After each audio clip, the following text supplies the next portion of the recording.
everyone, welcome back to Uzalo Live Show. Thank you so much guys for tuning in. I'm here to update you of what's going to happen on Uzalo from the 30th to the 30th of June 2022 on Monday. Sibonelo's life remains in peril while the Makwazas receive much needed gift. Hleziphi remains defiant and Nosipho turns the table on the Hlobos on Tuesday. Nkunzi receive information about what could have happened to Sibonelo.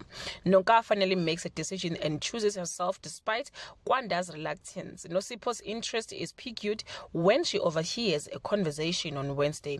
Sibonelo's fate hangs in the balance. Hleziphi finally gets a breakthrough in her relationship with Kwanda. Nosipho gets a different POV about a very sensitive topic on Thursday. Nkunzi's cult mission triggers a war in Ulundi. Hleziphi's misdeed come to light and Nosipho's interest in artificial insemination continues to grow. On Friday, every dog has its day and Gingy's day has come. Guys, this is all I have for today. You can leave your comment below and share your opinion. Bye.